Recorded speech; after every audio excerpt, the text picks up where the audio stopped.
يغسل أرواحنا يهدينا.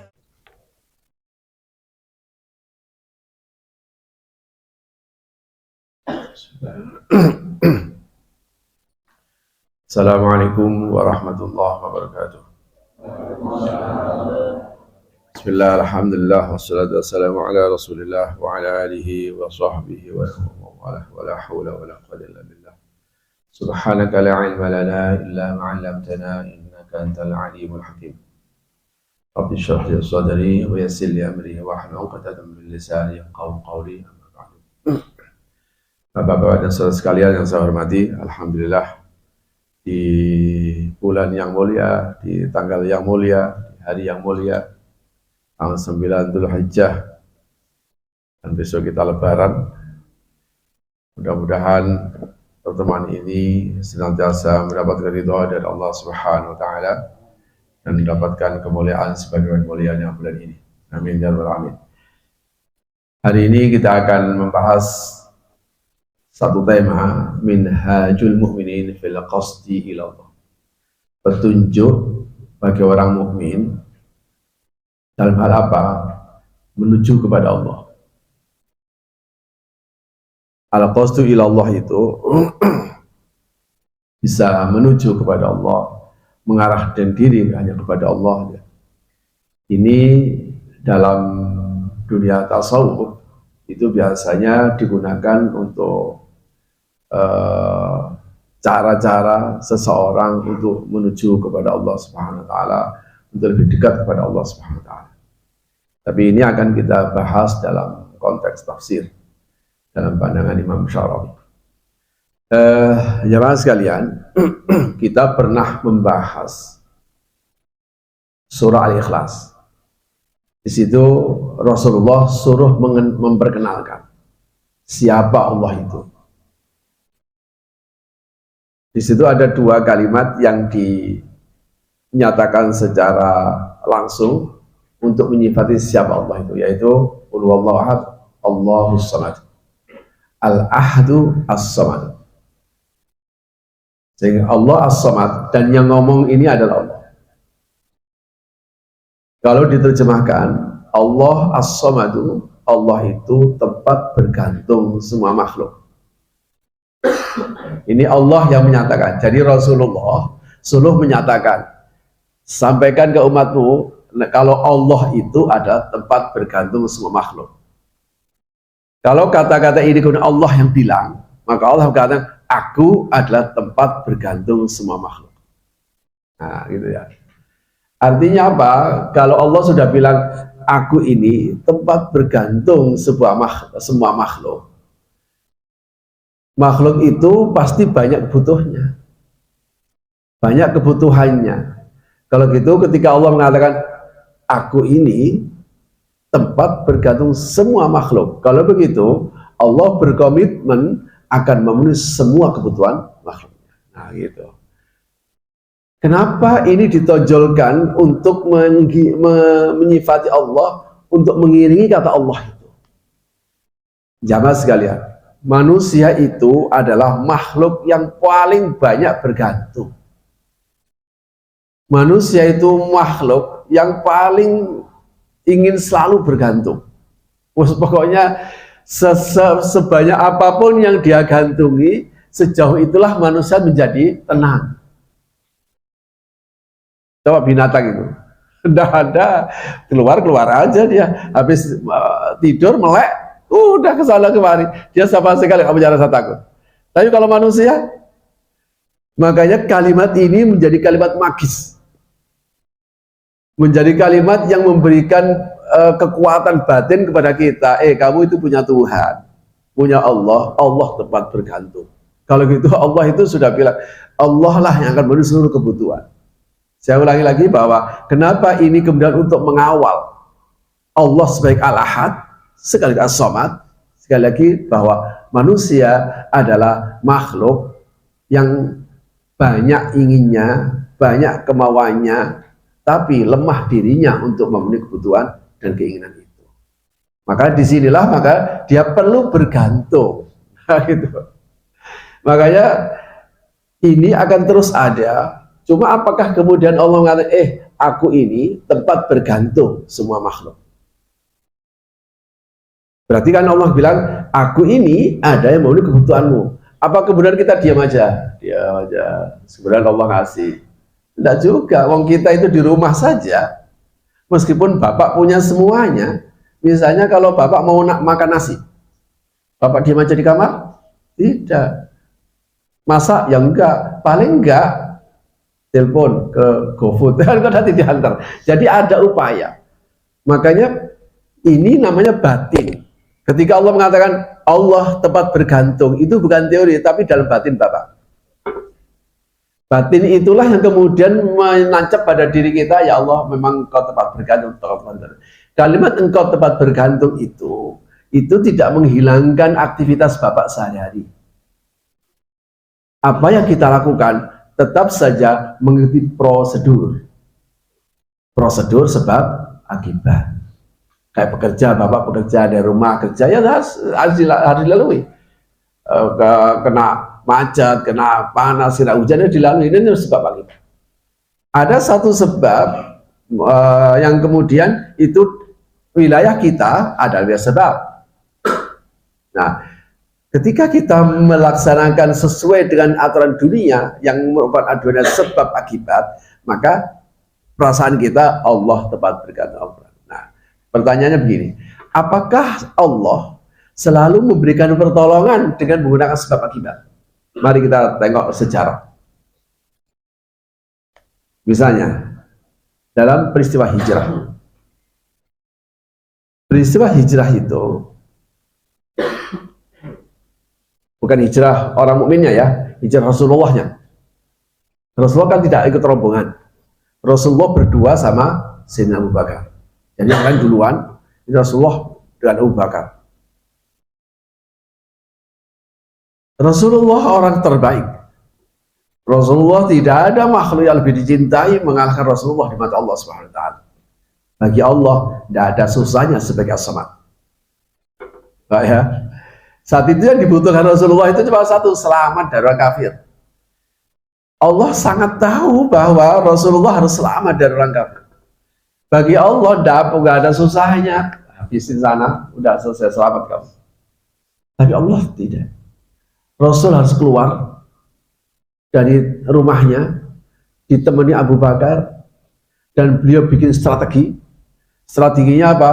Sayyidina Ali suruh tidur di tempat tidurnya, sengaja dikerukupin begini, supaya nggak kelihatan wajahnya.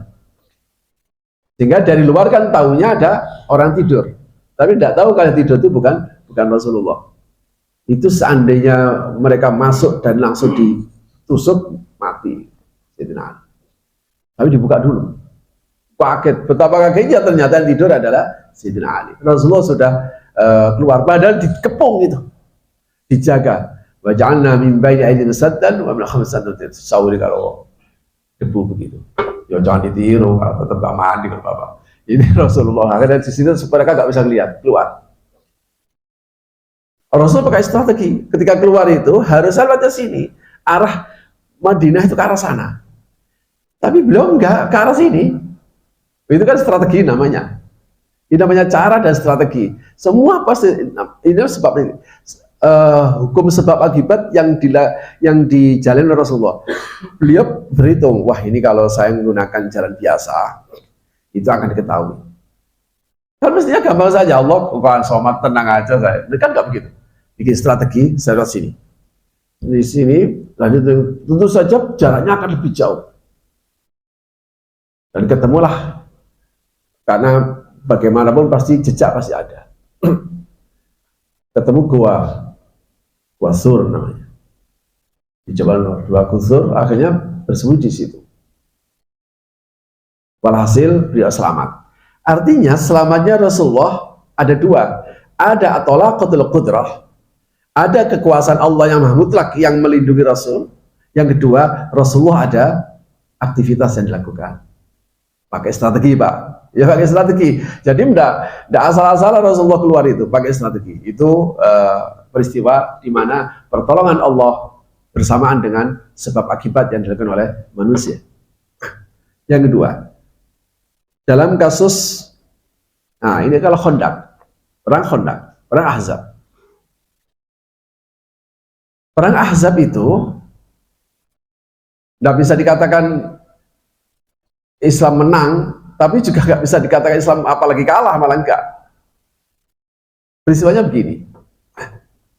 Ketika perang Khandaq yang di Al-Quran namanya Ahzab, makanya ada surah Al-Ahzab. Ahzab itu perang koalisi. Itu perang besar-besar, lebih besar dari Badar. Perang besar-besaran karena ini koalisi antara kafir Makkah kerjasama dengan Yahudi Madinah dan di dalam ditopang oleh orang munafik. Nah, kalau munafik kan di dalam Islam nih. Kalau munafik di dalam Islam, Yahudi di dalam Islam, kafir di dalam Islam. Yahudi ada di Madinah, kafir ada di Mekah, sama ditopang oleh orang munafik di dalam tubuh umat Islam sendiri. Jadi makanya disebut perang koalisi. Saat itu Rasulullah punya ide supaya membuat parit. Cuma ide Rasulullah kan paritnya di dalam.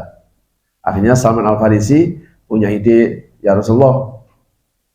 Tapi sebelum dia melawan idenya Rasul, dipastikan dulu, ya Rasulullah, ide itu wahyu atau ide Anda?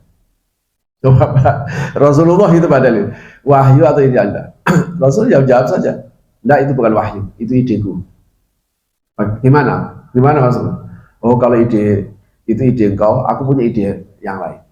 Artinya Salman yang mengatakan ideku mungkin lebih baik, gitu ya. Tapi Rasulullah nggak tersinggung apa-apa. Kamu punya ide apa? Ya Rasulullah, sebaiknya parit ini, pertahanan ini jangan di dalam kota, tapi di luar kota saja. Supaya nanti tidak akan melibatkan orang tidak berperang. Sehingga anak-anak, ibu-ibu, sama orang tua dan sebagainya mereka tidak menjadi korban. Biarkan di luar pertahanan, di luar kota. Ternyata Rasulullah setuju. Dibikinlah parit.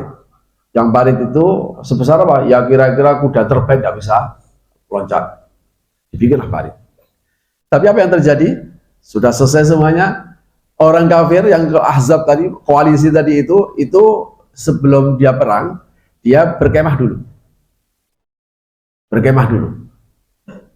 Apa yang terjadi? Tidak sampai perang, tapi Allah memporak-porandakan dengan badai. Anehnya di sana itu gak kena badai. Ya kalau Allah yang berkehendak mau apa tuh? Akhirnya apa? Mereka porak-poranda. Perperangan tidak terjadi karena porak-poranda, akhirnya mereka pulang. Artinya mereka kalah, tapi umat Islam tidak bisa disebut menang karena nggak ada perang. Bapak ya, artinya dalam peristiwa Khandaq ini Allah memberikan pertolongan dengan tolakatul qudrah, dengan kemahakuasaan Allah yang maha mutlak tadi itu tanpa ada sebab akibat. Allah bisa saja itu. Begitu. Ini sudah siap, tapi kan nggak perang. Harusnya kan perang dulu, seperti Badar, Uhud, ada beberapa perang. Ini nggak pakai perang. Ya ada analisis begini. Ini nanti kalau saatnya terjadi perang, kemudian Allah memberikan bantuan, pertolongan pada umat Islam, dan umat Islam menang. Nanti kalau menang, yang terkesan adalah idenya Salman. Iya kan tadi parit itu loh. Pertahanan kan idenya Salman, bukan idenya Rasulullah yang dipakai tadi. Nah, Allah nggak mau. Allah nggak mau Rasulnya kalah sama yang lain. Makanya sebelum perang di Badar. Tapi ala kulli hal, ini ada contoh bagaimana Allah melindungi, memberikan pertolongan, padahal tidak pakai sebab-sebab tertentu. Berbeda dengan hijrah tadi itu. Susah Rasulullah itu. Fatu Makkah misalnya. Ini rombongan jumlah besar, itu bisa gak terdeteksi. Ya itu kira-kira pesawat Cina kemarin, nah, itu hebat banget itu.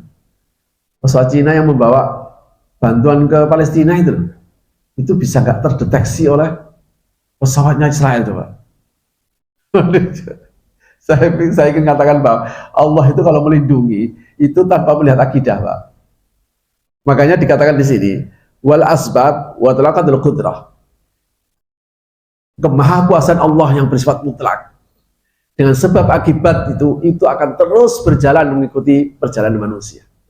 Untuk apa? Tujuannya adalah linasrid dhaif 'alal qawi. Untuk membantu orang yang lemah karena didolimi oleh orang kuat.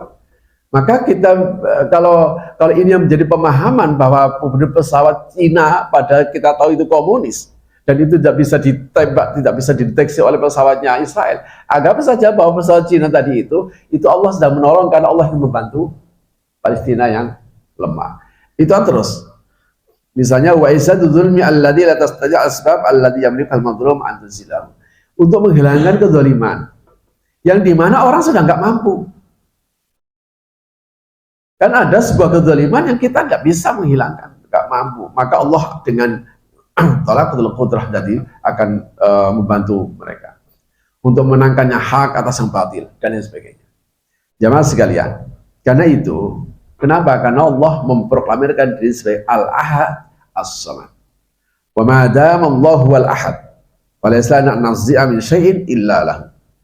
Selama kita meyakini bahwa itu Allah adalah Ahad, mestinya kita nggak perlu harus takut dari apapun kecuali hanya kepadanya. Sehingga dalam Al-Quran itu disebut walam yakhsha illallah, jangan takut kecuali hanya kepada Allah. Selama kita itu menuju Allah dan menyengaja menuju Allah, maka Allah tidak akan membiarkan kita. Nah, sekarang ini wa madamal was-samad, selagi Allah itu menyatakan dirinya as-samad, maka al-maksud maksudnya adalah bil hawaij alladhi yastati' ayyu'tiya kulla fadin hajatahu. Maksudnya adalah Allah punya maksud untuk memenuhi kebutuhan. Yang kebutuhan itu yastati' ayyu'tiya, Allah tentu saja sangat mampu untuk memberikan setiap makhluknya itu atas apa yang dibutuhkan di dunia ini. Makanya namanya apa itu? Imam Ibnu Athaillah itu menyatakan begini, manusia itu punya kenikmatan dua, nikmatul ijad sama nikmatul imdadat. Ini Ibnu Athaillah ini tokoh yang sangat dikenal dalam dunia Islam, seorang sufi besar. Dia punya kitab namanya Hikam. Nikmatul ijad namanya nikmat karena diwujudkannya kita di bumi ini. Jadi jangan sekalian, kita wujud ini sudah nikmat. Sebab kita tidak mungkin bisa menikmati kenikmatan yang ada di muka bumi ini, salahnya cuma satu, kita harus wujud. Maka dengan wujud kita bisa merasa enaknya roti. Ya meskipun sekarang nggak dimakan, mungkin puasa Bapak. Enaknya sayur asam, enaknya makanan dan sebagainya. Tapi yang terpenting itu bukan kita diwujudkan begitu saja, tapi namanya ni'matul imdadat. Misalnya ketika saya makan makanan yang enak, makanan enak itu butuh banyak syarat. Bukan makanannya ya, butuh banyak syarat. Sayanya harus sehat, lidah saya harus sehat, semuanya harus sehat, dunia ini harus sehat, semuanya harus sehat. Nah makanya nikmat imdadat maksudnya nikmat pertolongan Allah demi kelestarian wujud. Makanya ketika kita wujud di dunia ini, kita tidak usah susah. Kenapa? Tidak usah susah-susah, ya Allah nanti kalau saya lahir, anak saya lahir, mudah-mudahan bumi masih ada. Oh, tidak usah khawatir. Udara, ya Allah, mudah-mudahan kalau anak saya lahir, udara masih ada. Udara masih ada. Ini namanya ni'matul imdadat. Nah, selama Allah itu adalah al-as-samad, maka Allah akan selalu memberikan pertolongan kepada manusia demi kelestarian wujud. Tapi ada pertolongan tertentu, yang dimana kemudian ada kedoliman, yang lemah tidak bisa, yang kuat itu semena-mena dan sebagainya. Ini pasti suatu saat Allah pasti akan berikan pertolongan. Nah, sekarang pertanyaannya, afadul insan, apa sesungguhnya yang menghilangkan keyakinan manusia terhadap Allah yang al-ahadus samad? Tadi saya katakan, kenapa as-samad itu mengiring al-ahad? Bahwa Allah Maha Esa, maklum. Tapi sifat yang dipilih untuk al-ahad kan bisa sifat yang lain. Al-ahadul qawi misalnya, al-ahadul aziz, al-ahadul apalah, yang namanya juga Maha Kuasa, Maha Esa. Tapi kenapa as-samad? Padahal itu surat Ikhlas, Pak. Surat yang sangat menentukan untuk menggambarkan siapa Allah sekaligus menanamkan keyakinan kita kepada surah Al-Ikhlas tadi itu. Tadi saya sampaikan bahwa ya, karena manusia itu adalah makhluk yang suka bergantung. Makanya apa itu takut, nah, takut dan nggak takut. Tahunya takut itu nggak takut. Jadi orang jadi takut atau nggak takut itu sangat ditentukan dia punya gantungan apa. Maka wajar kalau kemudian kita enak, dia pasti senang, dia kok duitnya banyak loh. Kalimat duitnya banyak itu berarti dia menggantungkan rasa takutnya kepada uang tadi, pada pekerjaan, sehingga perlu pekerjaan, perlu uang dan sebagainya. Karena itu kata beliau, kata Imam Mutawalli Sya'rawi, afatul insan al-khauf. Penyakit yang pertama bagi manusia itu takut. Jadi itu penyakit yang pertama bagi manusia itu takut. Takut apa? Ya takut itu sebenarnya baik. Bagus takut itu. Bisa positif, bisa negatif. Begini maksudnya. Wa ma dama Allah Ta'ala wal maqsud bil hajat. Selama Allah itu selalu bermaksud untuk memenuhi kebutuhan manusia, maksudnya makhluk ya, makhluk. Kebutuhan makhluk termasuk di dalamnya adalah manusia, maka fahuwaladzi yamlikun ni'mah. Kalau begitu, Allah lah pemilik nikmat. Saya ulangi, selama Allah itu punya maksud, berkehendak sebagai as-samad untuk memenuhi seluruh kebutuhan makhluknya, termasuk di dalamnya manusia, maka hanya dialah yang pemilik nikmat. Oke. Wa min huna. Kalau begitu saya bisa dapat nikmat. Siapa yang ngasih? Allah. Bapak bisa dapat nikmat. Siapa yang ngasih? Allah. Semua bisa dapat nikmat. Siapa yang ngasih? Allah. Tapi apa yang saya dapatkan itu bukan punya saya. Maka aneh yang ketakutan yang kemudian menjadikan orang menjadi hilang keyakinan dia, bukan hilang, paling tidak melemah keyakinan dia terhadap Allah itu al-hadus samad. Wa min huna, ini diteorikan begini, fa inna khaufal insan min zawalin ni'mah. Kekhawatiran manusia akan kehilangan nikmat. Nikmat yang dia miliki, kekhawatiran manusia akan kehilangan, huwa fil haqiqah khaufun minallah. Itu artinya secara tidak sengaja, sejatinya dia takut kalau Allah itu hilang. Bagaimana mungkin Allah itu hilang? Maka rasa takut, padahal nikmat itu meskipun Bapak takut hilang tetap hilang. Nikmat itu loh. Ini kan sebenarnya cara setan membisikkan yang kemudian Adam menjadi tergelincir. Saya itu Adam kan dibohongi. Adam, kamu tahu nggak kenapa kamu nggak boleh makan buah ini, larangan? Padahal dilarang. Kalau dilarang, dilarang aja. Tidak, saya kasih tahu, illa antakuna malaikaini atau takuna khalidi. Salah satunya cara iblis untuk menanamkan kepada Adam, begini, saya kasih nasihat kamu itu. Salah satunya, kenapa kamu nggak boleh mengkonsumsi pohon ini, dilarang oleh Tuhan? Karena karena Allah tidak ingin kamu selamanya di surga. Kalau selama di surga, berarti kan Adam senang terus, itu maksudnya. Loh, itu ya saya tidak tahu apakah kemudian Adam terpengaruh apa enggak ya. Tapi siapa itu pensyarahnya Ibnu Hajar Asqalani, dia punya begini. Ketika Adam ditegur sama Tuhan, Adam, kok bisa kamu itu tergoda iblis itu?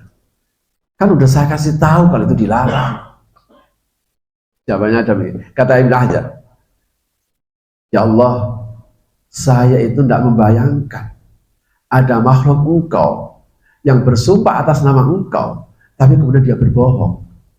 Jadi cara iblis itu untuk mengelabui Adam itu ya pakai namanya Tuhan. Jadi itu ya, makanya meskipun Adam salah, tetap Allah ngasih bekal namanya Rabbana dzalamna anfusana tadi. Nah, oke. Dari sini saya ulangi, ketika manusia itu takut kehilangan nikmat, padahal nikmat itu tidak dia memiliki, bukan dia pemiliknya, itu sama saja dia takut dari Allah, padahal Allah pemiliknya. Nah, wa ma damal insan mu'minan, selama seseorang itu seorang mukmin, maka orang mukmin akan la yaf'alu ma yughdibullah. Dia tidak akan bertindak, bersikap, beraktivitas yang aktivitasnya itu menjadikan Allah murka, yaitu karena orang mukmin. Mukmin itu artinya apa sih? Mukmin itu berarti Bapak itu percaya kepada Allah yang dilandasi atas keyakinan, maka Bapak akan merasa aman, itu maksudnya. Tidak takut, itu maksudnya begitu. Nah, kalau kemudian Bapak sudah menyatakan beriman, yang dan beriman berarti bahwa mempercayakan hidupnya kepada Tuhan, yang dengan begitu bahwa nggak perlu takut. Nah, terus kemudian kenapa harus melakukan yang dilarang oleh Tuhan? Misalnya harus berbohong, misalnya harus berdusta, harus mencuri, korupsi, harus melakukan hal yang itu semuanya kan sebenarnya hawa nafsu saja. Entah takut kehilangan pekerjaan, entah takut kehilangan kolega, entah takut kehilangan popularitas, entah takut seperti beginilah yang menjadikan manusia tidak sadar, lupa kalau dia punya Tuhan yang Al-Ahadu As-Samad. Wala yattakhidul haram ma yadunnu annahu sayuwassilu ila syai'in minal adab. Orang mukmin dia pasti akan tahu enggak ini haram. Jadi bukan sok suci, Pak. Ya ini jangan kemudian sok suci, bukan sok suci. Orang mukmin sadar betul kalau haram itu akan membawa diri pada adab. Itu sadar betul. Itu namanya mukmin namanya. Orang mukmin itu bahwa kemudian kepleset, makanya dalam bahasa Al-Qur'an orang kalau bersalah itu dipastikan bahwa karena kepleset. Itu kan masa kepleset itu dia sadar betul. Dia tidak sengaja, ya Allah ternyata salah. Makanya istilahnya begini, orang mukmin itu tidak mungkin sengaja untuk melakukan satu perbuatan yang nyatanya itu jelas dosa. Itu teorinya begitu. Tapi mungkin saja karena hawa nafsu begitu sangat merasuk, hawa nafsu begitu sangat menguasai, akhirnya kesadaran akal sehatnya menjadi tidak normal. Sudah tahu itu dilarang, dan baru sadar ketika dia ketangkep KPK, iya itu dosa. Tapi setelah dia memakan sekian banyak uang, ini karena rasa takut, khawatir nanti kalau duitnya kurang dia nggak bisa senang-senang, khawatir kalau dia itu nggak punya jabatan dia nggak bisa senang-senang. Kekhawatiran kehilangan nikmat inilah Bapak Ibu dan Saudara yang menjadikan orang menjadi kehilangan kesadaran, kehilangan pengetahuan yang benar bahwa Allah adalah Al-Ahadu As-Samad. Karena itu dalam sebuah ayat ini surah At-Taubah 51 ada kalimat kul la yusibana illa ma kataballahu lana. Katakan wahai Nabi Muhammad, katakan Rasulullah kepada umat, sampaikan. Artinya dari Rasulullah, sahabat, tabi'in, tabi-tabi terus sampai saya menyampaikan Bapak pada saya sendiri. Ya saya kan bukan menyampaikan pada Bapak, tapi juga pada saya sendiri. Ayat ini. Apa ayatnya? Kun la yusibana illa ma kataballahu lana. Tidak akan menimpa kepada kami musibah kecuali apa yang telah ditetapkan oleh Allah bagi kami. Makanya kalimatnya bagi kami. Kenapa? Supaya kita sadar bahwa musibah itu bagian dari hidup. Nah mungkin ada orang itu tidak timpa musibah, tidak bisa. Musibah itu apa sih? Musibah itu jangan bayangkan pada bencana besar begitu, tidak begitu. Musibah itu apa saja yang menimpa diri kita, yang kita merasa tidak senang, itu namanya musibah. Saya bekerja, saya dagang, biasanya dapat 5, dapatnya 3, itu juga musibah. Saya biasa dagang, harusnya dapat 10, sama 10, dapat turun, itu namanya musibah. Nah musibah, baik atau buruk? Nah, kalau ini kemudian kita menyadari bahwa itu Allah yang bikin, pasti harus kita respon baik. Menyenangkan atau tidak menyenangkan? Ya tidak menyenangkan. Jadi makanya ada harus musibah itu pasti tidak menyenangkan. Namanya juga musibah. Tapi harus kita yakin itu baik. Maka kalimat digunakan lana, bukan alaina. Itu pesantren kali. Pesantren. Jadi bukan qul la yusibana illa ma kataballahu alaina, tidak begini. Illa ma kataballahu lana, itu hanya menggunakan kalimat lana dan alaina saja, itu sudah memiliki makna yang dalam ayat ini. Bahwa musibah yang ditetapkan oleh Allah kepada manusia tadi itu adalah memang tujuannya baik untuk manusia. Cuma kan nafsu yang kemudian harus berbicara. Ini ibarat, makanya nafsu ini seperti anak kecil, Pak. Wa nafsu katifli intuh milu syabba'ala hubbir radha'i wa intaftinhu yanfatimi. Nafsu itu seperti anak kecil. Makanya kalau orang itu nafsunya nggak bisa dikendalikan, dia seperti anak kecil. Anak kecil itu sukanya nyusu, netek sama ibunya.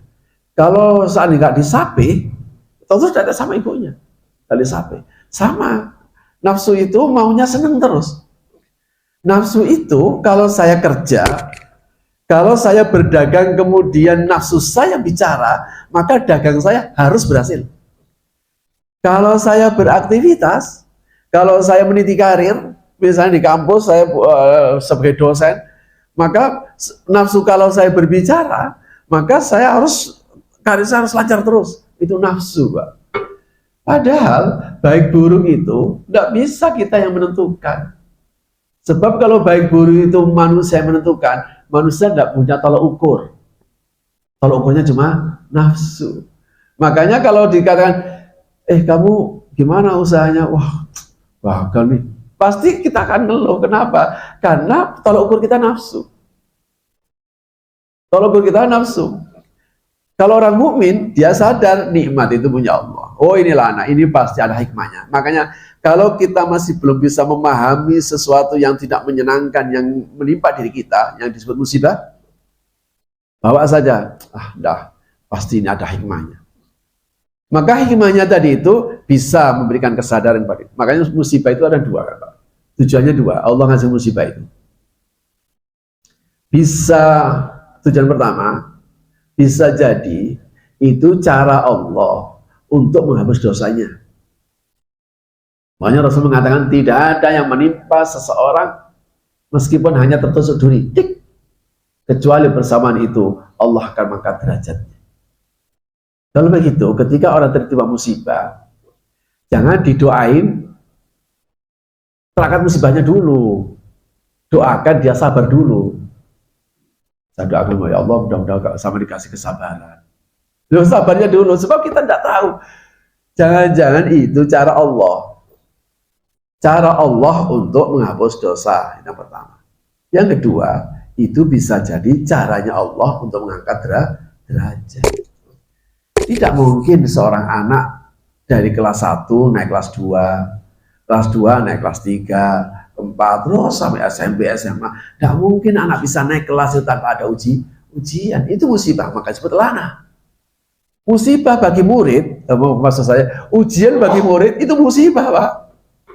Maunya murid itu nggak pakai ujian, langsung naik kelas. Kata gurunya, lah kok enak kamu? Ya nggak mungkin. Namun bapak dulu ketika sekolah saja diuji itu, ya sebenarnya nggak suka diuji itu. Mana ada orang senang diuji? Nggak pengen ujian. Makanya setiap kali ujian pasti ada yang pusing, ada yang stres, ada yang nggak mau ujian. Kamu kenapa? Wah, saya mau ujian nih. Kapan? Minggu depan. Itu seminggu itu, Pak. Asalnya bisa diajak omong, nggak bisa diajak omong. Biasa diajak main, nggak mau diajak main. Ya karena mau ujian. Itu artinya ketika dia diuji itu dia merasa itu adalah sesuatu yang tidak senang. Tapi justru gara-gara dia melalui ujian itulah dia akhirnya harus bisa naik kelas 3, kelas 4. Coba UAS dia gak ikut. Apa yang terjadi? Ya udah, dia tetap tinggal di kelas itu karena dia tidak mau menghadapi musibah. Maka itulah rahasianya kenapa di ayat itu kul la yusibana illa ma kataballahu lana. Sampaikan, Muhammad. Ini pernyataan, Pak. Kalau sudah pernyataan ini pasti terjadi. Kalau pernyataan Bapak tidak bisa ngelak. Itu pernyataan. Suatu hal yang sudah dinyatakan itu pasti sudah hukum. Apa pernyataannya?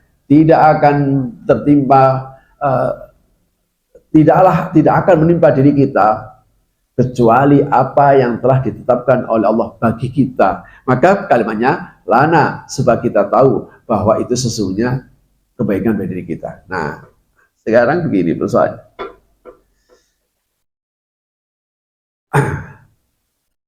Wal haqiqah annana yani ma'al mahdud la na'mal khair min asy-syari mujaddid hukmi 'ala al-hadir. Kita memang seringkali sok tahu saja, Pak. Sok tahu bahwa itu baik. Padahal kita kan pengetahuan kita terbatas banget terkait baik dan buruk itu, manfaat dan non-manfaat. Saya pernah mengalami dalam peristiwa disertasi saya. Ketika mau ujian tertutup, mungkin ini pernah saya ungkap, tapi ini saya kira satu pelajaran. Saya tidak tahu apakah saya pernah cerita di sini. Ujian tertutup. Sebelum ujian tertutup, saya doanya luar biasa udah. Ya, sampai nangis-nangis lah, Pak. Wah, itu disertasi, ini menyangkut karir akademis. Singkat cerita, ketika ujian saya dianggap gagal tidak, tapi dianggap lulus juga enggak. Jadi ini yang namanya sidang itu memutuskan untuk tidak mengambil keputusan. Wah, diambangkan, dinyatakan lulus ya enggak, tapi dikatakan gagal ya belum. Saya dikasih waktu. Saya stres, Pak. Stres. Padahal saat itu saya udah jadi ustadz. Jadi artinya kalau Bapak stres itu biasa, banyak ustadz yang stres juga. Jadi udah biasa, itu ada. Tapi jangan keterusan, itu saja. Saya sampai istri saya takut. Jangan tanya disertasi, tak buang disertasi. Makanya nggak berani udah. Calling down untuk itu hampir 1 bulan, Pak. Saya sentuh lagi disertasi saya. Akhirnya saya didekati, istri saya dirayu lah. Ayolah, Pak. Ya siapa tahu pengujinya memang benar. Cobalah dilihat lagi beberapa catatan-catatan pengujinya. Ya. Di tengah malam, dilalah ya. Saya itu duduk, habis sholat itu duduk menghadapi komputer. Komputer dulu kan masih gede gitu, komputer kotak ini. Disertasi saya sudah saya buang, dilempar di bawah itu. Saya pungut lagi, saya ambil. Ya, itu cara Allah untuk menyelamatkan saya. Saya bukalah disertasi itu. Saya baca lagi dari titik nol, baru 2 halaman, Pak. Baru 2 halaman saya membaca disertasi itu, saya kemudian berpikir, ya Allah, kok saya nulis seperti begini? Kok jelek sekali tulisan saya, jelek sekali cara penelitian saya, dan sebagainya. Akhirnya apa? Saya kira-kira menyesali enggak? Akhirnya saya bilang, ya Allah, alhamdulillah. Loh, meskipun terlambat Pak bilang alhamdulillah ya. Tapi itulah yang terjadi. Alhamdulillah saat itu saya tidak langsung diluluskan. Kalau seandainya langsung diterima, betapa kecewanya saya akan memiliki tulisan yang berkualitas buruk. Makanya saya buang. Untungnya kok tidak sampai down. Saya buang data-datanya. Semua saya buang. Saya ambil data-data primer. Ya kira-kira hanya 30%. 60% saya buang semua. Saya mulai dari titik nol terus sampai selesai dengan ya tentu saja perjalanannya macam-macam, terus singkat-singkat selesai. Tapi alhamdulillah, ya itulah anugerah. Ketika ujian terbuka, saya sudah siap betul dan akhirnya lulus menjadi dokter teladan. Saat itu dokter teladan ke-50. Disertasi saya yang asalnya ditolak itu. Disertasi saya yang asalnya itu dianggap sampah itu, yang kemudian berubah, ya. Kemudian saya titik nol lagi, akhirnya apa? Saya ikutkan lomba, Pak, disertasi. Disertasi saya ikutkan lomba ke Kementerian Agama, ya disertasi delesi itu, nggak dirubah apapun. Tanda tangan penguji dan pembimbing masih ada di sana. Akhirnya dapat penghargaan, Pak, disertasi saya. Yang asalnya dianggap sampah tadi itu. Akhirnya dapat penghargaan menjadi disertasi terbaik nomor 1. Hadiahnya, waduh, 20 juta. Hadiah 20 juta pada tahun 2006. Itu gede banget saat itu. Tapi saya pikir, oh iya. Orang itu, manusia itu, kadang tersok tahu. Sok tahunya itu loh Pak. Padahal kan ilmunya itu terbatas.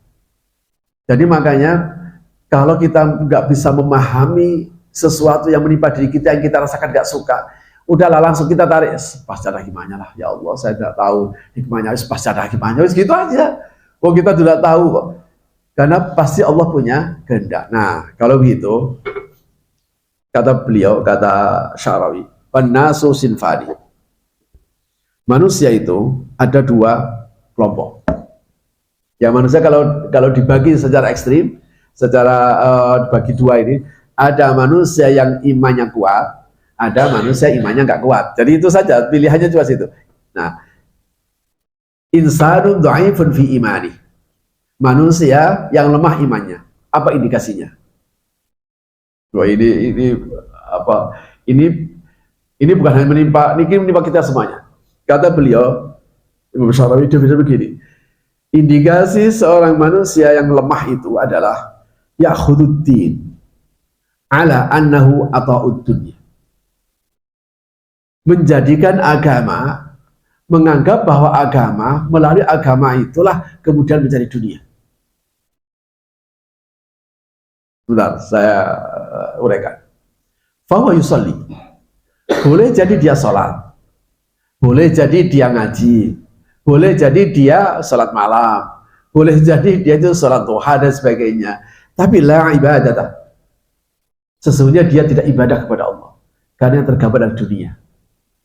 Maka saya sering mengatakan, jangan susah-susah sholat malam. Sementara yang kita cari adalah dunia. Ada orang karena mau mencalonkan, wah, akhirnya keliling ke kiai-kiai. Doa sholat malam, tapi ternyata doanya, ya Allah mudah-mudahan saya menang ketika pilihan. Loh ini kan aneh. Ini kata Syarawi, indikasi seperti begini, ini indikasi iman yang lemah. Sehingga apa? Walakin muhawalatun lil izdiyad bil khair wal rif'ah fil hayatid dunya. Dia sholat, tapi sudah tidak ada ibadah untuk Allah. Kelihatannya saja sholat, tapi saya tidak beribadah kepada Allah. Kenapa? Karena di balik sholat itu, dia ingin mendapatkan dunia lebih banyak. Hartanya bisa lebih banyak, bisnisnya bisa lebih lancar. Hal-hal yang seperti begini duniawi semuanya. Duna ayyakuna fi qalbi. Allah sama sekali tidak ada dalam hatinya. Fa indama yu'tihi al khair yatma'innu. Makanya indikasinya orang kayak begini nih, dia akan tenang kalau usahanya lancar. Tapi wa indama yamtahinu bisyarr yafqidu iman. Giliran nanti ternyata suatu saat ternyata rezekinya nggak lancar, usahanya nggak lancar, percaya nggak lancar, udah imannya keluar dari dirinya. Ini yang digambarkan oleh Al-Quran di dalam surah Al-Hajj. Wa minan nasi man ya'budullaha ala harf. Ada sementara orang yang beribadah kepada Allah tidak penuh keyakinan. Itu di surah Al-Hajj ayat 11 kalau salah ya, atau 10 atau 11 ya. Wa minan nasi man ya'budu. Ada orang menyembah Allah tidak punya keyakinan. Apa digambar? Fa in asabahu khairun itma'an nabi. Ketika dia mendapatkan kebaikan, kesuksesan, keberhasilan, senang. Jadi senangnya itu bukan karena dia punya Allah yang as-salat, tapi senangnya karena berhasilnya tadi. Apa indikasinya? Wa in asabatu fitnah inqalaba ala wajhi. Ketika Allah memberikan cobaan yang tidak menyenangkan, inqalaba ala wajhi. Dia berbalik arah. Kata Al-Quran, orang kayak begini, khasrat dunia wal akhirah. Rugi dunia, rugi akhirat. Nah, sekarang kita untuk membanding kelompok yang kedua, kelompok yang imannya kuat. Itu gambarnya begini. Dzalikal ladzi yahussu annal iman billah yusahibul khair. Coba sederhana definisinya. Kata Syarawi, orang ini imannya kuat. Apa indikasinya? Dia merasa bahwa iman itu selalu diiringi oleh kebaikan. Saya lagi. Orang yang imannya kuat itu, kalau Bapak punya iman, maka Bapak merasa bahwa iman saya pasti diiringi oleh kebaikan. Tapi walakinnal hikmah, akan tetapi hikmah kadang-kadang ahyanan takhtafi wara'al hadas. Kadang kebaikan itu disembunyikan oleh Allah di balik peristiwa. Apa yang menimpa saya tadi itu? Itu kan Allah sebenarnya ingin berikan kebaikan saya, akhirnya dapat disertasi terbaik, mendapat predikat teladan terbaik, tapi itu dibalik di peristiwa. Nah, jamaah sekalian, setiap orang pasti pernah mengalami. Cuma Bapak sadar atau tidak itu saja. Jadi kalau suatu saat kira-kira file itu dibuka lagi. Iya, saya pernah mengalami ini. Semua orang pasti pernah mengalami seperti ini. Saya pernah jadi sakit, Pak. Saya itu sakit. Sakit tifus. Saya nggak mau dibawa ke dokter karena saya nggak punya uang. Saya nggak mau. Pokoknya saya harus di rumah. Tapi ternyata semakin berat sakit saya. Saya nggak kuat. Di malam hari itu panasnya lebih tinggi. Akhirnya saya membangun istri saya. Bu, bawa aku ke rumah sakit. Saya nggak kuat. Di rumah sakit aja. Istri saya nangis. Saya pikir nangis karena saya sakit. Ternyata nangis itu saat itu ya. Nangis, ya Allah, udahlah Bu, nggak usah nangis. Gimana ini Pak? Kalau sama sakit, terus nanti gimana? Karena yang kerja kan saya, gitu. Logika ini kan biasa kan. Nanti kalau sama sakit terus gimana? Kita belum bayar kontrakan, belum bayar sekolah, belum bayar cicilan motor. Jadi ada sekian banyak bayaran. Saya saat itu harus ketika ya itulah suami istri. Ketika istrinya lemah, suaminya harus kuat. Ketika suaminya lemah, istrinya harus kuat. Saat itu saya bilang begini. Dilalah kok saya itu berpikir begini. Bu, gini loh. Kita ini sama-sama gak taunya. Allah itu maha tahu. Allah itu tahu kalau di keluarga kita itu cuma saya kerja. Allah juga tahu saya bayar cicilan rumah. Allah juga tahu saya bayar, kalau kita bayar SPP anak kita harus bayar cicilan motor. Allah tahu semuanya. Sudah tahu Allah itu tahu bahwa saya yang kerja kok saya disakitkan. Saya yakin Allah yang menunjukkan kebesaran lebih besar dari itu. Singkat cerita, saya dirawat bukan rumah sakit biasa Pak, rumah sakit Puri Ciniril. Rumah sakit Puri Ciniril itu mahalnya luar biasa. Ada teman saya 3 hari habis 12 juta. Saya dirawat 7 hari Pak, di sana. Singkat cerita, keluar dari rumah sakit, saya bisa bayar semua biaya rumah sakit dan bisa bayar kontrakan, bisa bayar sekolah, bisa bayar cicilan motor, pulang sampai rumah bayar uang 50.000. Dari mana? Dari orang-orang datang menjenguk saya. Duh, orang jenguk saya itu loh. Banyak yang bawa amplop. Jadi saya masukkan sini, besoknya saya suruh, Bu, coba dihitung. Setelah dihitung, ini untuk bayar rumah. Saya dihitung, ini untuk bayar SPP, untuk bayar cicilan dan sebagainya. Akhirnya saya keluar. Saya bilang sama istri saya, Bu, kalau saya bisa bayar rumah karena saya kerja, itu nggak prestasi bagi Tuhan. Kalau saya bisa bayar anak sekolah karena saya kerja, itu nggak prestasi sama Tuhan. Allah ingin menunjukkan lebih hebat kekuasaannya. Oh gitu, itu pasti Bapak alami. Makanya kalau Bapak punya iman, yakin saja, ya Allah, imanku pasti disertai dengan kebaikan. Tapi atas hikmah yang Allah miliki, terkadang kebaikan itu disimpan di balik peristiwa-peristiwa yang kita lalui. Saya kira itu Bapak, Ibu, Saudara sekalian yang saya hormati. Yang penting li'annal mu'min ya'rifu anna dunya huwa 'ala qadratil bashar. Jadi kenapa orang mukmin itu minta Allah? Karena dia mendapatkan itu pasti atas Allah. Kalau memberi tentu saja sesuai dengan kemahkuasaannya. Kalau kita bergantung pada manusia, pasti manusia itu hanya sesuai dengan kemampuan dianya. Nah, itu penyakit yang pertama, yaitu khauf. Nanti akan kita lanjutkan, namanya al-iman wa hajatun nafs. Iman benturan dengan keinginan hawa nafsu. Dan insya Allah kita akan bahas di kesempatan yang akan datang. Saya kira itu jamaah sekalian yang saya sampaikan. Saya persilakan kalau perlu, ada yang masih perlu dipertanyakan sebelum kita akhir. Ya, silakan, ada yang bertanya. Pak Tanan. Ya, silakan Pak. Ya.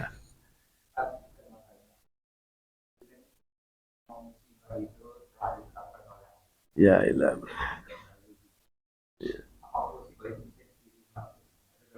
musibah, orang mendapat musibah karena kelakuan dia sendiri. Oh iya. Itu apakah merupakan juga penghapusan dosa atau dia meningkatkan derajatnya? Lalu yang kedua Ustaz, ini pertanyaan saya sebenarnya sih itu membahas ya, bagaimana orang hidup lahir dari keluarga yang tidak beriman, tidak beriman. Apakah itu musibah juga untuk dia sehingga dia tidak pernah mendapatkan keimanan itu? Baik, luar biasa. Silakan Ustaz. Wah, keren pertanyaannya ini. Jadi yang pertama, dia itu kena itu karena kelakuannya. Sebenarnya ada yang melakukan hal yang sama tapi nggak kena seperti itu. Cuma dia kenanya sudah jatuh dari tangga, sudah kena musibah disalahin orang lagi. Kamu sih memang sembarangan, makanya benci salah. Padahal ada orang sembarangan dia, tapi nggak kayak dia. Makanya kenapa orang muslim itu dituntut untuk bekerja secara baik dan benar. Kerja keras, baik dan benar. Bukan untuk supaya enggak bapak tak ini sudah enak jalan di sebelah kiri, enak jalan gini, nyelonong mobil jas itu. Ya enggak ada tak. Tapi kita tidak akan disalahkan. Coba bapak terus kebut-kebutan kecelakaan, apa kata orang? Wah, saya tahu Pak, ini motornya ngebut banget. Akhirnya kita dua-duanya. Jadi makanya kita ini disuruh untuk melakukan satu aktivitas dengan baik dan benar dan sungguh-sungguh. Untuk apa? Ya untuk pertama untuk masih takdir kita apa? Kalau baik, alhamdulillah. Kalau buruk, ya sebenarnya alhamdulillah. Cuma kalau enggak ya sabar. Innalillah wa inna ilaihi raji'un. Tapi kita tidak akan pernah disalahkan oleh orang. Itu. Jadi itu ya. Jadi kuncinya bukan kemudian kalau kita lurus terus kemudian musibah, ya kena Pak, tetap kena. Musibah bagian dari hidup. Nah, Oke. Yang kedua, bagaimana dengan orang non muslim? Apakah dengan dia tidak beriman itu musibah? Nah, ya. Apakah orang tidak beriman tadi udah musibah? Pertanyaan begini, apakah musibah itu untuk semua manusia atau untuk orang beriman? Apakah yang menimpa orang kafir itu disebut musibah atau adab? Nah, gitu. Makanya bahasa Al-Quran, wala nabluwannakum bisyai'in. Sungguh kami akan menguji kalian. Kalian ini maksudnya di ayat itu orang mukmin. Kenapa begitu? Karena biasanya begini, Pak. Orang itu kalau sudah merasa baik, pinginnya jangan kena musibah. Gitu loh. Ya. Orang itu kalau merasa baik, pinginnya rezekinya itu lancar terus. Loh gitu loh. Ya Allah, saya ini kan sudah sholat. Yo, yang nggak pernah sholat itu loh, rezekinya di. Yang nggak pernah sholat itu. Makanya bahasa Al-Quran itu luar biasa, Masya Allah. Saya itu ketika mengamati ayat itu di surah Asy-Syura kalau salah. Walau basatallahu rizqa li'ibadihi la baghaw fil ard. Walakin yunazzilu biqadarin ma yasha. Kalau sekiranya Allah melapangkan rezeki kepada semua hambanya yang baik. Saya bilang hamba yang baik karena pakai ibad, bukan abid. Kalau sekiranya Allah ingin melonggarkan kepada semua hamba Allah, melonggarkan rezeki kepada semua Allah yang baik. Ini kan kita pengennya itu kan. La baghaw fil ard, belum tentu Pak Bapak kuat. Jangan-jangan dengan longgarnya rezeki itu justru malah kita justru akan melanggar agama. Walakin yunazzilu biqadarin ma yasha. Akan tetapi Allah menurunkan sesuai yang dikehendaki. Nah, kalau orang itu kafir, makanya dalam bahasa Al-Quran berbeda. Bagaimana Pak kalau kemudian nikmat itu diberikan orang kafir? Itu bukan nikmat, ini istidraj. Yulu dalam bahasa kita. Sehingga kalimatnya wala yahsabannal ladzina kafaru annama numlilu khairul anfusihim. Jangan sekali-kali mengira bahwa orang kafir itu ketika ditunda, nggak diadab oleh Allah pada dia kafir, kemudian dianggap baik, tidak. Innama numli lahum liyazdadu itsma. Penundaan itu justru ingin semakin memperbanyak dosa dia. Tapi Allah karena Rahman, kadang kemudian dikasih peringatan. Makanya dengan hal yang sama, dengan bencana yang sama, bagi orang baik itu dikatakan musibah untuk meningkatkan dirinya. Bagi yang lain itu bisa dikatakan peringatan karena dia mungkin, saya diingatkan oleh Allah. Bagi yang lain itu bisa dianggap adab dengan kasus yang sama. Nah makanya Kalau dia non muslim, ya itu pilihan dia. Bukan musibah karena Allah ngasih musibah.